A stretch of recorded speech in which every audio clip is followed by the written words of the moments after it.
And at a certain point, I realized, hey, wait a second, if it's so easy to lose Jim Carrey, who the hell is Jim Carrey?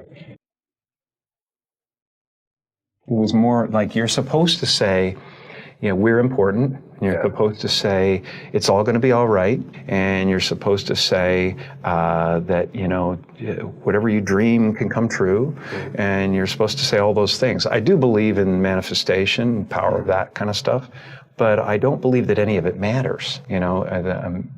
This mattering is to me a human construct born out of a need, the same need as you have to have, deities and things like that. And I believe in an energy of God, an energy of, everything is divine. There's no thing that isn't divine. Everything is divine, and I'm that. And it doesn't matter to me what's happening. I'm finding that ultimately the freedom from it is something people are kind of hungry for in a way. Right. They're like, I don't want to be me either. Right. And I go, well, great, because you never have been. I believe that I had to become a famous, idea and get all the stuff that people dream about and accomplish a bunch of things. You know what this means, don't you? That look like success in order to give up my attachment to those things.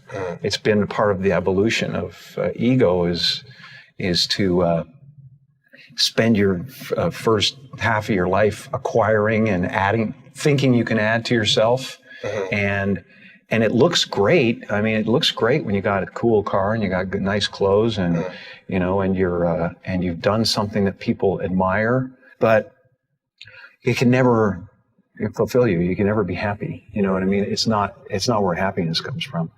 And, I dealt with depression, a few years ago, and people still think, well, he's going through, you can tell he's depressed. It's not. I have no depression in my life whatsoever. Literally none. I have sadness and joy and elation and satisfaction and gratitude beyond belief, but all of it is weather. And it just spins around the planet, it doesn't sit on me long enough to kill me. The happy place is realizing that you're everything, and that there's no real you involved in the first place. It's a weird little semantic jump that you make where it sounds like, well, that's totally threatening, man. I can't not be me. I've built this construct, and it's just ideas. Right. They're just ideas.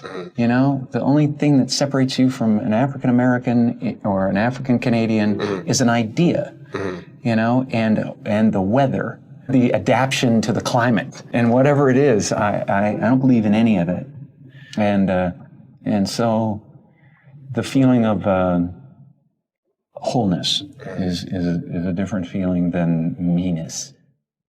They're all characters that I played, including Jim Carrey, including Bill Barish, including any of those things. They're all characters. Jim Carrey was a less intentional character, right? Because I thought I was just building something that people would like, but it was a character, so it's, I played the guy that was free from concern so that people who watched me would be free from concern. And then at a certain point you go like, okay, well, that's great. But, it's like the one thing, like people talk about depression all the time. The difference between depression and sadness is just, from happenstance, whatever happened or didn't happen for you, or, grief or whatever it is. And depression is your body saying, I don't want to be this character anymore. I don't want to hold up this avatar that you've created in the world. It's too much for me. Right. And you should think of the word of depressed as deep rest. Deep rest. Your body needs to be depressed. It needs deep rest from the character that you've been trying to play.